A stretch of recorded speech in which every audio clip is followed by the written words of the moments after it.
عجائبات مصر، صدیوں سے تجسس کے دھندلکے میں لپٹی قدیم روایات اور نیل کے کنارے اسرار و رموز کا حامل مصر، جس کا موجودہ نام عرب جمہوریہ مصر ہے اور دارالخلافہ قاہرہ ہے۔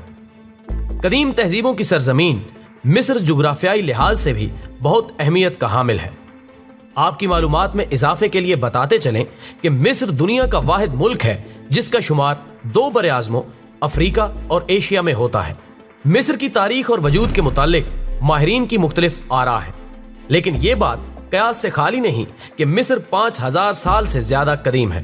جغرافیائی خد و خال کا جائزہ لیں تو معلوم ہوگا کہ مصر کا بیشتر حصہ صحرا پر مشتمل ہے، لیکن دریائے نیل کی زرخیزی کے سبب مصر کو دنیا کا سب سے قدیم زرعی ملک کہنا غلط نہ ہوگا۔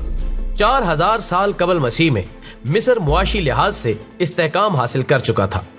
مینس، جو کہ ایک جنگجو بادشاہ تھا، نے قریباً 3500 سال قبل مسیح میں مصر کے بالائی اور دوسرے علاقوں کو فتح کر کے ایک ریاست کی بنیاد رکھی۔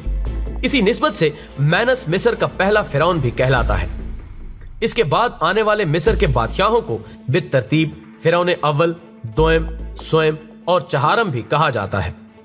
مینس کے بعد آنے والے مصر کے بادشاہوں میں قابل ذکر نام خوفو کا ہے۔ خوفو کے دور حکومت کے بارے میں بھی ماہرین کی متضاد آراء ہے، لیکن زیادہ قیاس ہے کہ اس کا دور حکومت 2613 قبل مسیح سے لے کر 2778 قبل مسیح تک تھا۔ خوفو مصر کا وہ پہلا بادشاہ تھا جس نے باقاعدہ طور پر عظیم تعمیرات کا سلسلہ شروع کیا۔ خوفو نے اس دور میں مصر کا سب سے عظیم الشان حرم تعمیر کروا کر اس کو باقاعدہ شاہی محل کا درجہ دیا۔ آج کا انسان اس لیے بھی ورطہ حیرت کا شکار ہے کہ اس دور میں جب سائنس اور ایجادات کا دور دور تک کوئی شائبہ نہیں تھا، اس قدر بلند و بال اہرام اور تعمیرات کا تصور ہی ناممکن تھا۔ لیکن یہ وہ زندہ حقیقت ہے جو آج بھی اپنے اندر بے شمار راز سموئے ہوئے ہیں۔ فرعون کے مرنے کے بعد اس کی لاش کو مسالہ جات لگا کر حنوط کر دیا جاتا تھا، پھر اس کو سوتی پٹیوں میں لپیٹ کر ایک تابوت میں رکھ کر احرام کے اندر رکھ دیا جاتا تھا۔ مرنے والے بادشاہ کے ساتھ اس کی آرائش و زیبائش کا سامان، قیمتی لال و جواہر اور اسی انواع کی دوسری چیزیں بھی رکھی جاتی تھی۔ قدیم مصریوں کا ماننا تھا کہ فرعون دوبارہ زندگی پا کر اس پوری دنیا پر حکمرانی کریں گے۔ اسی عقیدے کے تحت ہر وہ شے فرعون کے ساتھ رکھ دی جاتی تھی جن کی ان کے اندازے کے مطابق فرعین کو ضرورت پیش آ سکتی تھی۔ ان مقبرے نما احراموں کی حفاظت کے پیش نظر ان میں بھول بھلائیوں کا ایک نہ نظر آنے والا سلسلہ تھا۔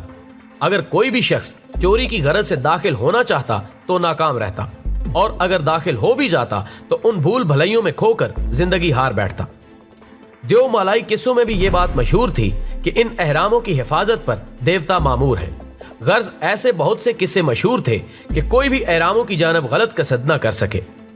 موجودہ دور میں بھی بہت سی فلمیں اور ناول قدیم مصر کے ان عجائبات کی پردہ کشائی پر دلچسپی کا درجہ رکھتے ہیں۔ قدیم مصر میں مظاہر قدرت یعنی سورج، آگ اور اس کے علاوہ جاندار چیزوں اور حیوانات جیسے کہ بلیوں وغیرہ کی بھی نہ صرف پوجا کی جاتی تھی بلکہ ان کے بت بھی بنائے جاتے تھے۔ اسی سلسلے کا ایک اہم نام سفینکس ہے جسے ابو الہول کہا جاتا ہے۔ ابو الہول عربی کا لفظ ہے جس کے معنی خوف کا باپ ہے۔ قاہرہ سے مغرب کی سمت دریائے نیل کے کنارے غزہ کے مقام پر موجود ایک پہاڑ نما بت جس کا دھڑ شیر اور سر ایک عورت کا ہے، قدیم مصریوں کے مطابق یہ دریائے نیل کا دیوتا تھا جو نیل اور ان احراموں کا نگران اور حفاظت پر مامور تھا۔ ابو الہول کا قدیم نام بلہیت اور جگہ کا نام تھیبس بیان کیا جاتا ہے۔ ایک روایت کے مطابق کرۂ زمین پر سحر اور جادو نے مصر ہی کی سرزمین پر جنم لیا۔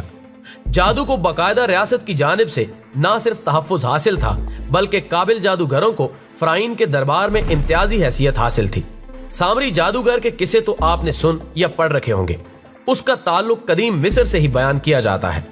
مصر کے جادوگروں اور حضرت موسیٰ علیہ السلام کے درمیان واقعے کا ذکر قرآن مجید میں بھی موجود ہے، جس میں فرعون کے جادوگروں کی فوج نے حضرت موسیٰ علیہ السلام پر اپنا جادو آزمانے کی کوشش کی اور جادو کے سانپ نبی اللہ پر حملہ آور ہوئے۔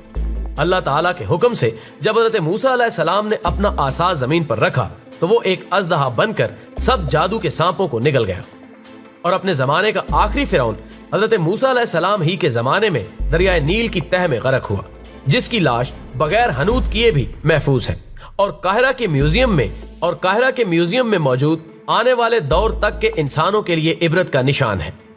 فرعون کے بعد مصر رومی اور یونانیوں کے زیر حکومت بھی رہا۔ تاریخ کے ایک مشہور کردار کلوپترا کا تعلق بھی مصر سے ہے، جس نے عظیم یونانی فاتح جولیس سیزر سے شادی کی۔ اس موضوع پر ایک یادگار فلم ہالی ووڈ نے بنائی ہے، جس میں کلوپترا کا مرکزی کردار الزبتھ ٹیلر نے ادا کیا ہے۔ کلوپترا کے حسن کی مثالیں آج تک قائم ہیں۔ مصر کا تذکرہ ایک نشست میں سمونا ہرگز ممکن نہ ہوگا۔ اگر آپ کو ہماری یہ کاوش پسند آئے تو گھنٹی کے نشان والا سرخ بٹن دبا کر ہمارا چینل سبسکرائب کریں۔